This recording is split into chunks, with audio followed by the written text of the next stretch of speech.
It is 11 o'clock, and we are going to go ahead and get started. Good morning, everyone. My name is Alan Reed. I'm the Executive Director of the Chicagoland Food and Beverage Network, and I welcome you to our quarterly distillations. This is one of my favorite event series that we run because we get so much amazing information in such a short period of time. That's thanks to our good friends and partners at Rutter and the Intel Distillery, which you'll hear more about in just a minute.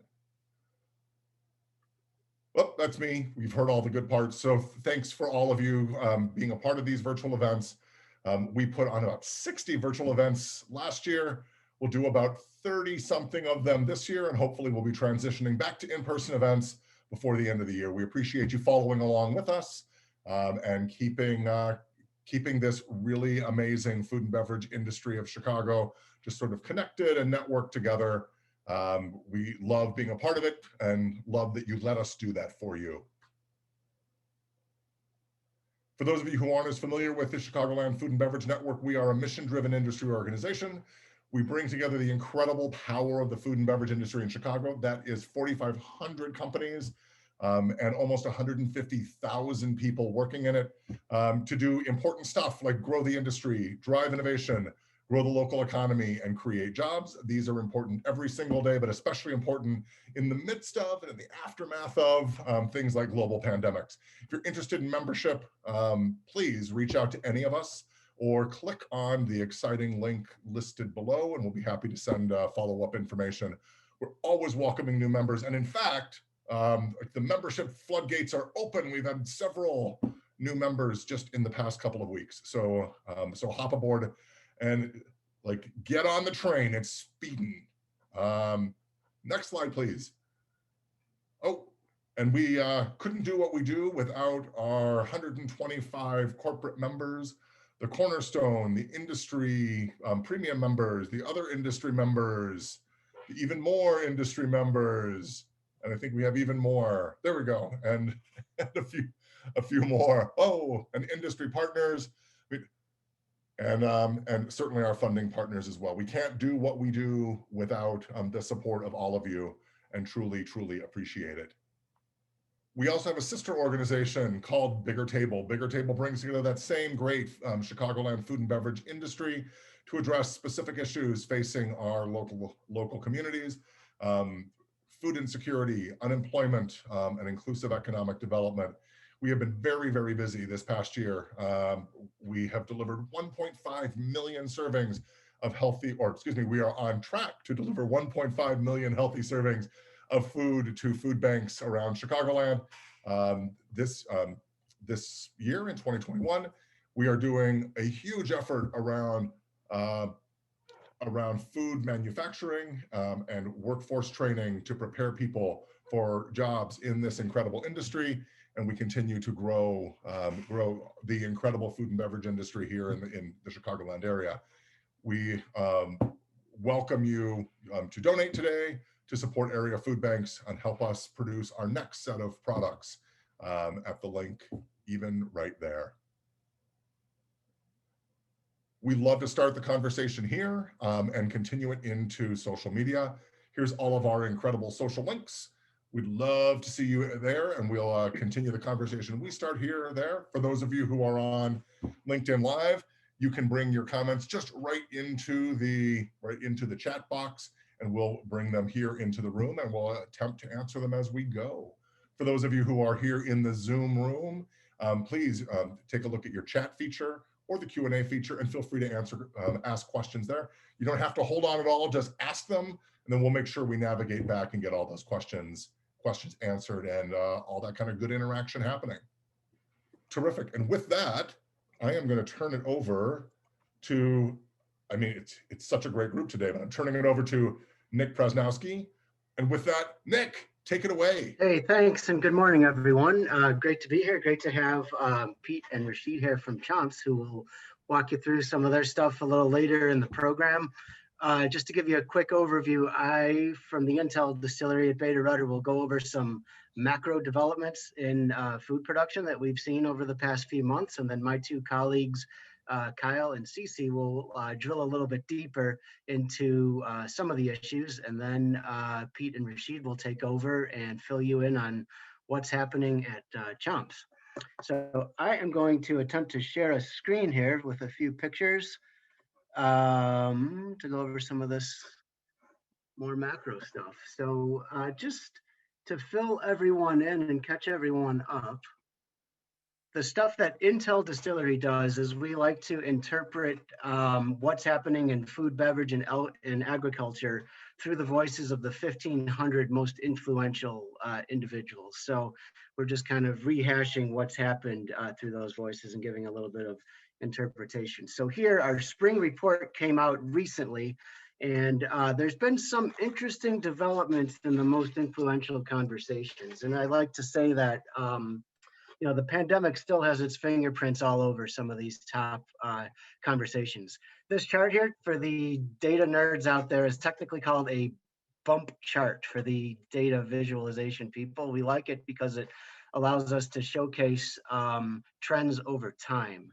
And we could see here that three quick observations. Workforce is still really, really high in these conversations. It dominated a lot of talk throughout 2020, and that still lingers into this year. Obviously, the workforce is so crucial to every segment of food production. Conversations there, you know, touch on farms, factories, food service, retail, so crucial. A couple of just quick points, you know, the American Rescue Plan, you know, the relief plan to help bail out companies like small businesses and restaurants were largely affected there. Notably, it didn't touch on the $15 minimum wage thing, which I think the new administration is trying to work into the plan, but that did not come up.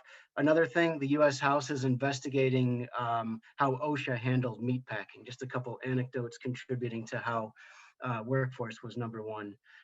Secondly, protein is a huge topic in these influential conversations. It is, you know, we like to say it's the macronutrient of the day. You know, for the past couple of years, that's really topped the list in terms of macronutrient topics. Both Mintel and research company and NAMI, the North American Meat Institute, both said that retail sales of meat overall up 20%. And Mintel, I can't tell if this is a joke or not, but they said this is a temporary setback for the flexitarian movement, which I thought was kind of funny. But there's also, if you look here, you know, protein and meatless kind of work together on that topic, and there's still tons of talk about alternative protein. The Good Food Institute reported, I think in February, you know, they looked back at 2020 and said that $3.1 billion was invested in alternative proteins. So, you know, that's tops of the list. And notably here, hunger, which was cumulatively the number one topic of 2020, is no longer in the top three, and that's a good sign. I mean, with, you know, raging unemployment and other supply chain issues, hunger is, you know, no longer a top three, which we see as quite a positive. The third thing I wanted to bring up was, you know, climate change and earth stewardship are rising in importance. We could see this as a big macro topic as the new Biden administration moves in. As a parallel, when the Trump administration took over 4 years ago, there, you know, international trade shot up to the top. Here, you know, as the Biden administration is talking a lot about climate change and earth stewardship, especially in food production and farming. You know, that topic we expect to see more of. Okay, next topic here. This is a real quick preview. We've been following pretty closely these power rankings in the Los Angeles Times of things like frozen pizzas and Ben & Jerry's ice cream and fast food French fries. But, you know, we wanted to get a little bit more serious and just kind of rank some of the sources we follow very closely to kind of figure out what's happening in food production.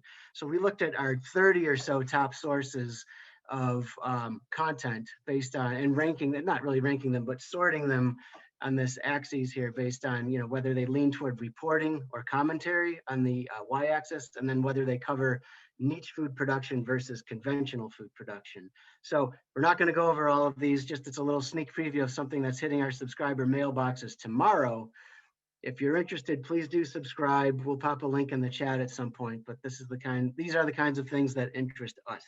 So I'm going to turn it over to CC Lowe at this point, who's going to talk about some of these trends within the trends. And I'm also going to stop sharing my screen, I hope.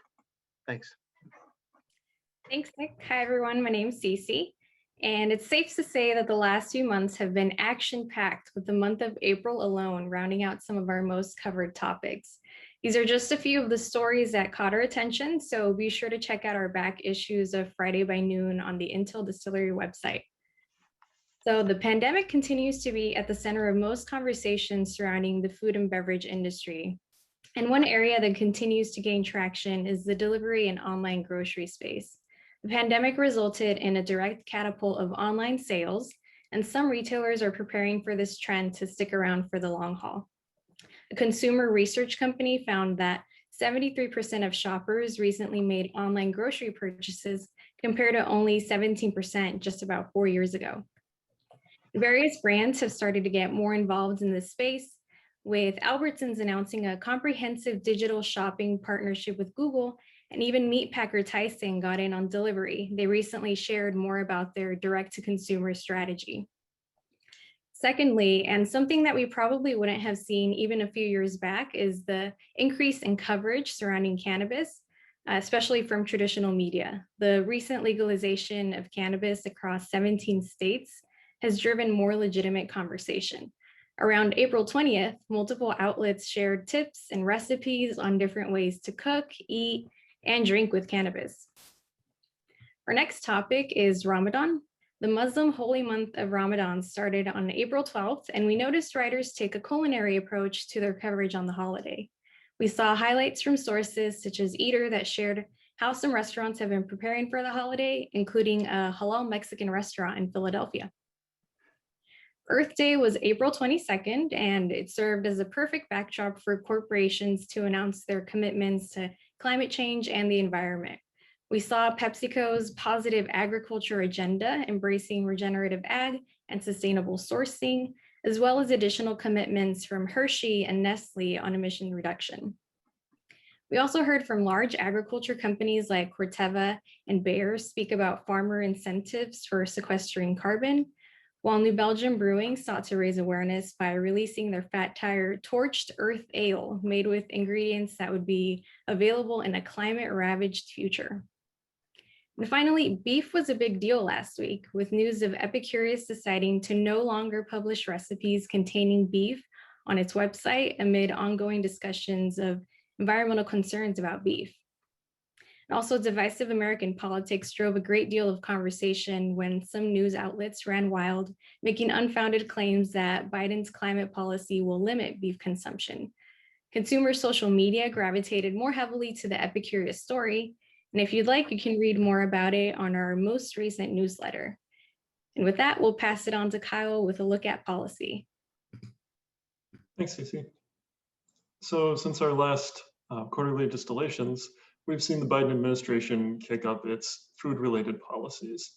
So initially, we saw a lot more pandemic responses. As Nick mentioned, there were more policies aimed at getting protective equipment to workers and making sure they could be safe, as well as taking a look at OSHA and giving it a little bit more muscle to set and enforce policy for workers, particularly looking at the meat industry.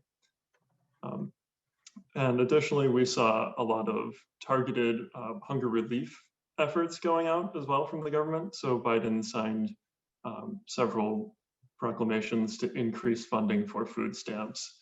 And the USDA also looked at different ways to increase access and availability for various people who need food stamps and its related programs.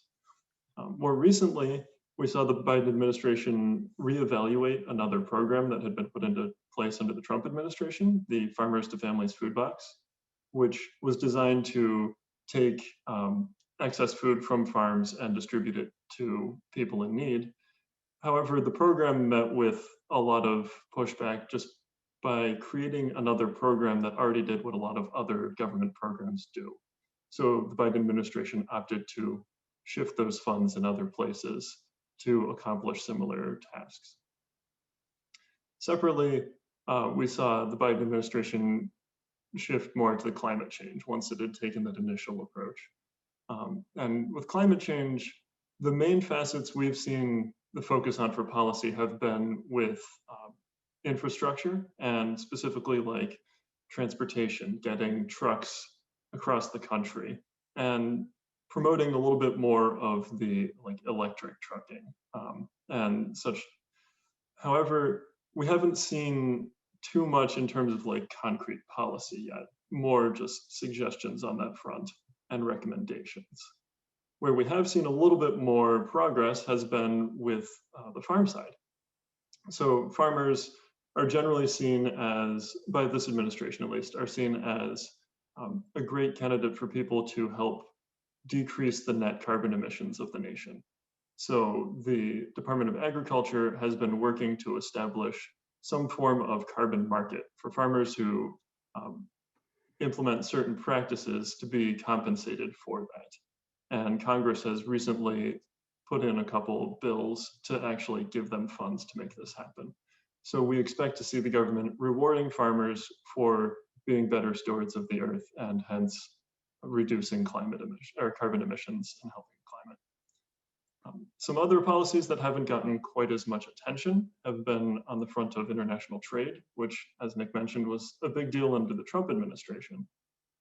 With the Biden administration, we've seen that it has not been a priority, but they have eased up on a couple big priorities. Specifically, they've relaxed some tariffs from Europe. So your wine and whiskey should be a little bit cheaper than it had been about a year ago at this time.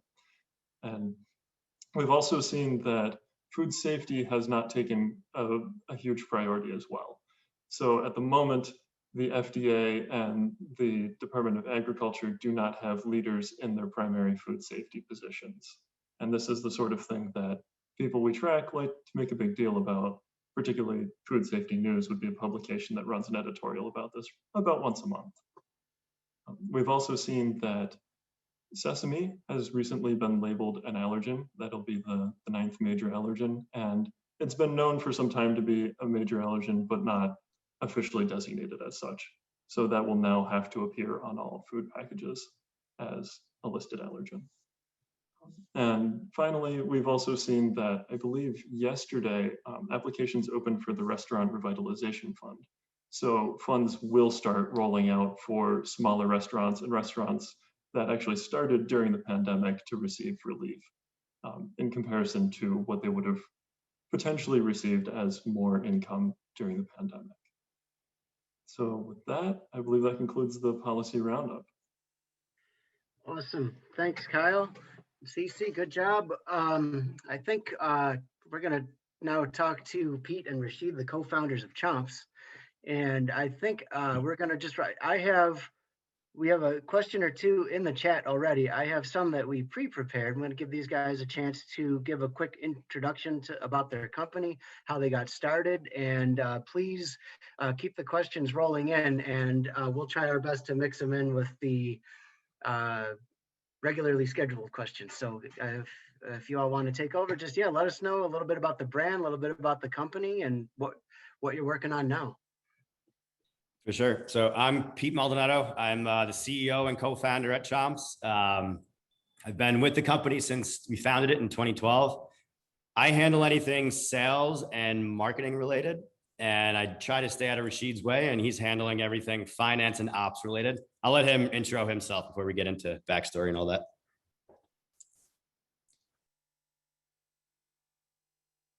Or I can intro him. Rashid Ali, as Pete mentioned, the other co-founder, oversee operations, accounting, finance, and been with Pete since the beginning. It's been a pretty crazy ride. My background's in strategy and management consulting before I went all in with CHOMPS. Awesome. So we started CHOMPS. Originally, the idea for it came about, I was personal training in college, and it's kind of how I paid my way through school. I noticed back then how difficult it was to keep my clients, who were all very busy professionals. So I was working out in the Hamptons where I grew up, and in Long Island. And so my clients were all coming in from Manhattan to their Hampton homes.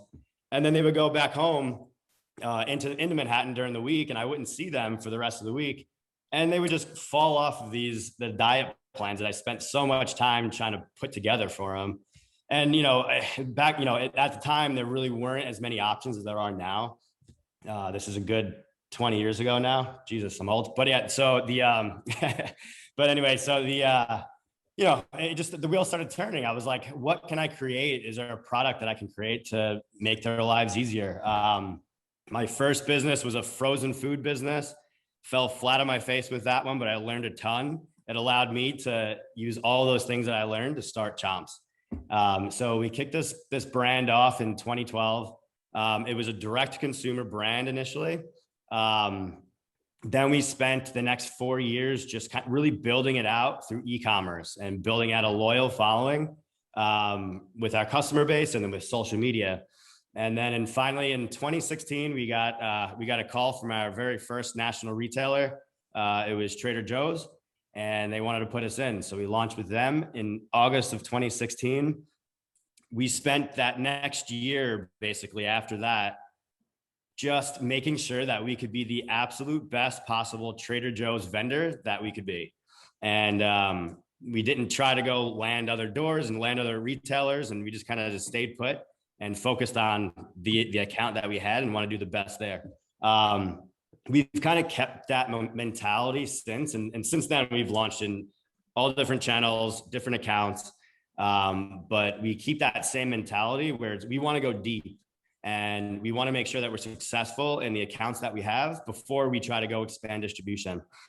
And so if we feel like that's been it's slow, steady growth, but I feel like it's served us well. And yeah, so that's my backstory. I'll let Rashid kind of fill in the blanks there.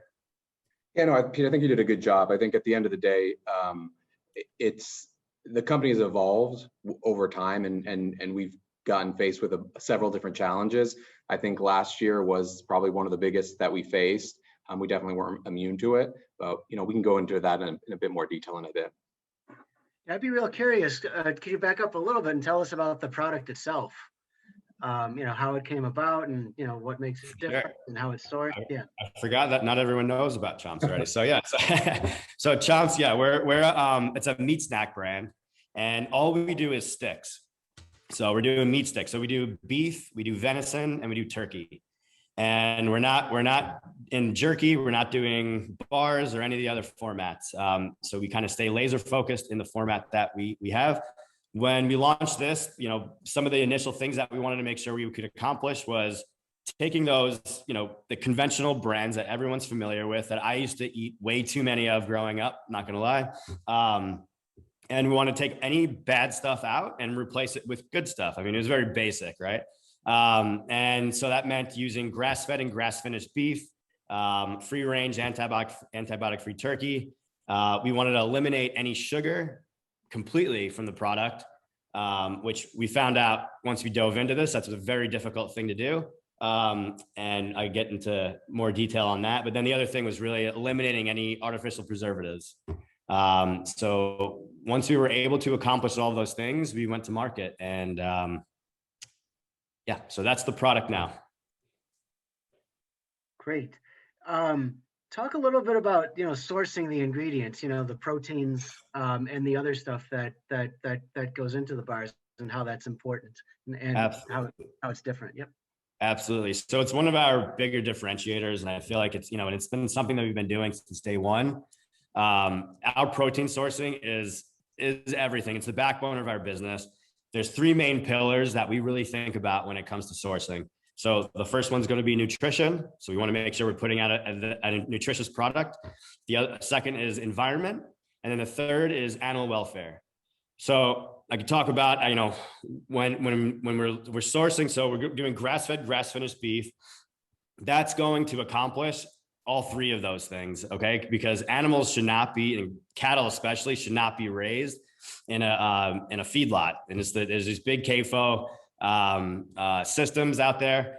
That's the absolute worst industrialized form of beef production. And so that's what happens here in the US. And so when you hear about people talking about how bad the beef industry is, they're mostly referring to those feedlot operations.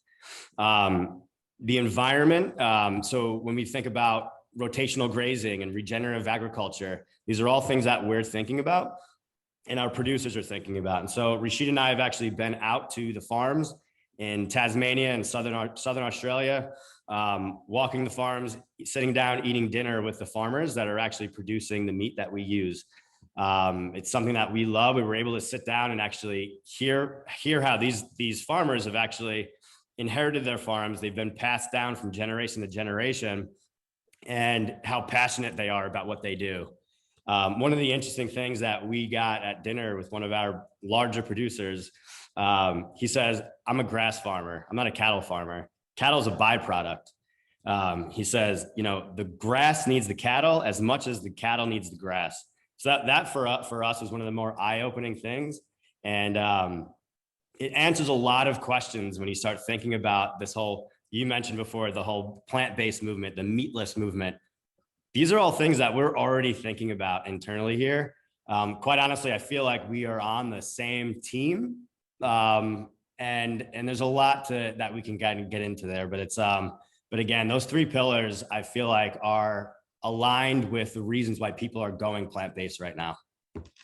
Yeah, and I think I'll add, Pete, that it's important to show real transparency. I think some of the folks out there will say they're using a certain supplier or they have a certain partnership, but it's really a subset of their overall supply chain. I mean, at the end of the day, we form real deep relationships with our partners. We promote them on our website. We're not hiding behind anything, and it's because, I mean, it's the whole premise of CHOMPS itself, is we want to make sure that we're bringing to market the highest quality protein products. Excellent. Talk a little bit about how you leverage some of those three benefits to consumers too. Is it through the website, on the product itself? Like, how are you communicating some of that message to the people buying your products? Yeah, I would say one of the ways we do it are through kind of the attributes of the product. I think certain times we'll partner with, we have partnerships with like non-GMO project verification. We have partnerships with gluten-free, with Whole30, and all these different certifications and qualifications help consumers that are looking for those sort of things aware that the ingredients going in the product are right. I'll let Pete talk a little bit on the marketing side.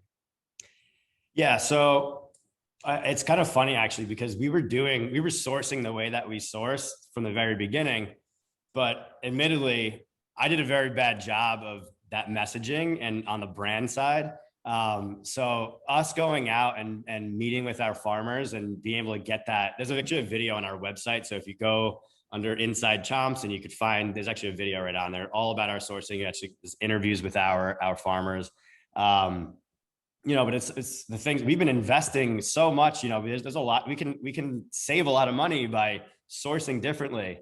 But we've had these long-term partnerships with these same producers for a very long time. We just never talked about it. And again, so now when you see our messaging, we've completely shifted. We're leading now with that. We're actually talking more about that because it's so important.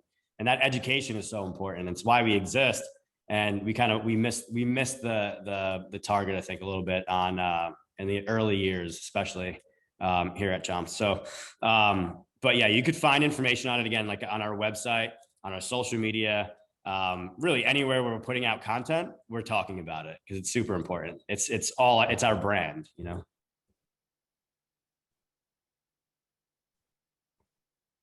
Hello. I think Nick. A couple of questions from the other participants. You all right, Alan? Oh, you're frozen for a minute, but you're back. I'm back. Okay.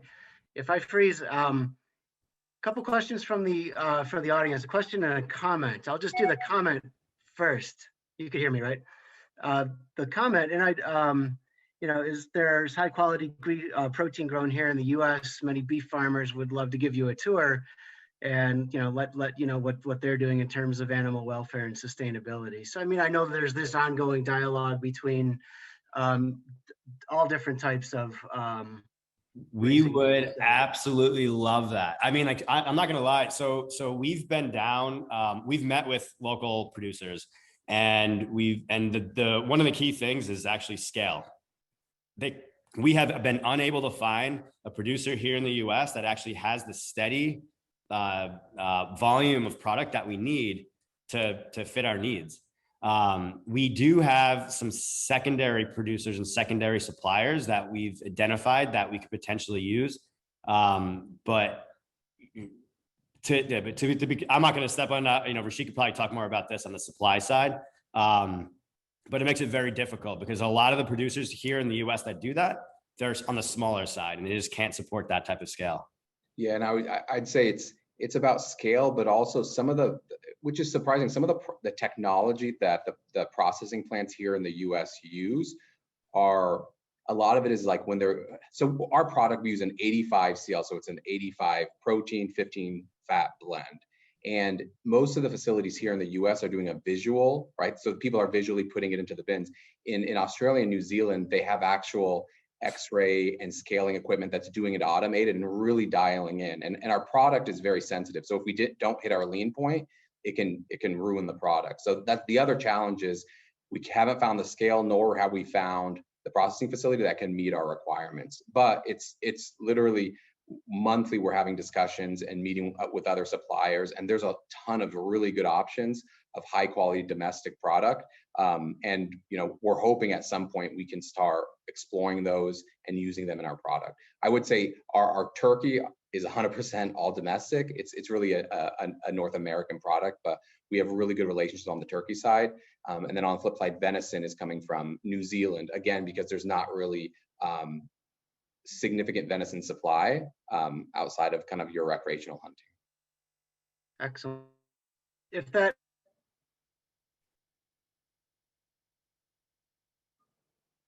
wanted to get in touch directly, I'll just get in touch with me or Alan after, and we can happy to make that happy.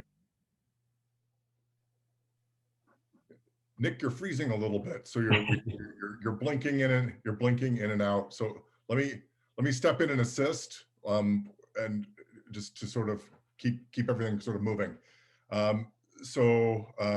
Rashid, on that same vein, a question came through on, do you do your own manufacturing?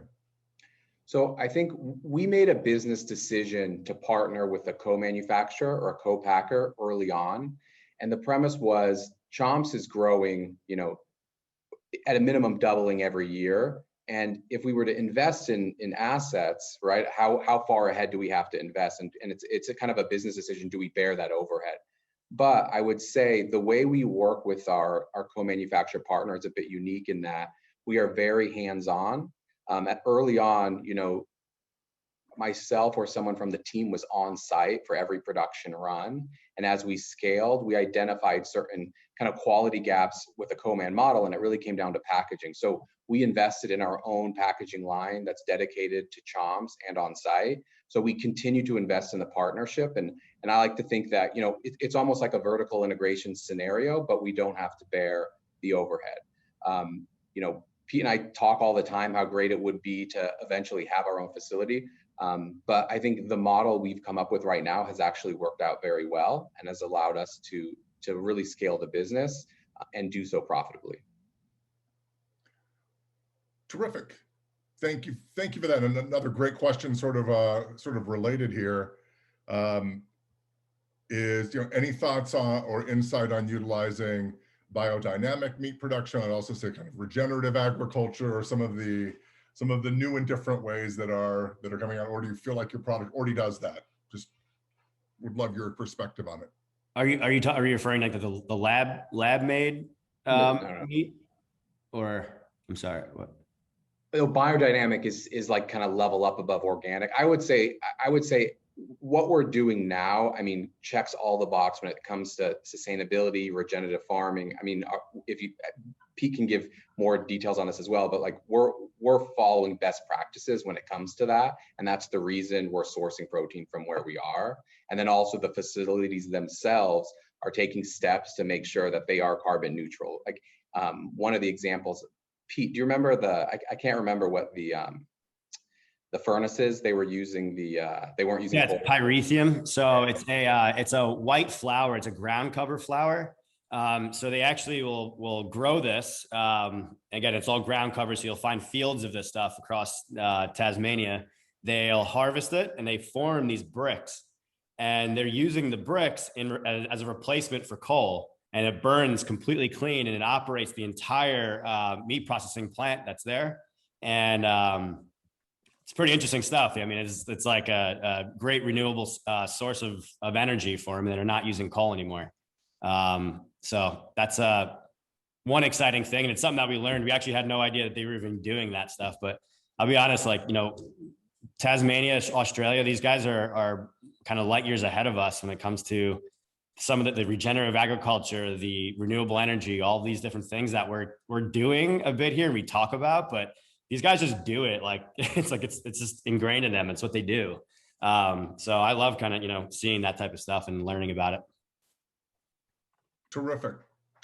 And Nick, it looks like you're getting unfrozen, but I'd love, and this is both Pete and Rashid, the Beta Rutter team sort of went through, there's been quite a bit of focus on I'll say beef, and it seems like it was a press creation more than anything else, but you can only have one hamburger a month or something like that. What's your sense of sort of where you are, and especially in a world where plant-based feels like it's so it's taking over everything, although again I think it's really relatively small, off of a small base, growing quickly. What's your sense of where you are? And again, love what you're doing with regenerative agriculture. Just want to get your sense of where does meat play out longer term in your mind? Yeah. So first and foremost, I think one of the biggest things that we want, just to lay it out there, is that we always talk about balance in our diets. I personally, I'm sure Rashid also eats more plants by volume than we do meat. It's just the way we all eat. And so we would never tell you otherwise, just to go and try to sell more products. So that's first and foremost. I want to make that very clear. So that being said, we honestly see the plant-based movement as more of an opportunity for brands like ours that are actually using truly sustainable meat. Because what's happening is, again, those three pillars that I talked about, people are learning so much about how the meat that they're eating, and how beef specifically here in the US is being produced, and how bad it is for nutrition, for the environment, and for the animals, right? And people are not going to forget that stuff. But I do feel like what's going to happen is people are going to go from trying to go, whether it's plant-based or fully vegan, and they will go back to eating meat, whether it's because they face health issues because they cut meat completely out of their diet. Now their hair is falling out, they have bone density issues. You hear about all these different problems that people come up when they go completely vegan. Or is it that they just miss eating meat and they want to go back to eating the real thing, but they're going to go back to eating more sustainable meats. And then we'll be there with open arms, obviously, to accept those customers, because that's what we do.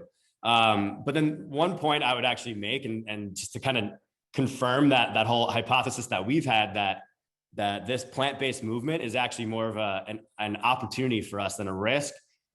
So going back 2 years, our best performing paid search and social media, the best performing ads were targeting vegans and plant-based people. That's insane. Like that was the entire year it lasted. And then we had competitors that caught on to what we were bidding on, these keywords. And so then they drive up the cost, but it was our lowest cost from a CPA perspective, and they were profitable, and it was great.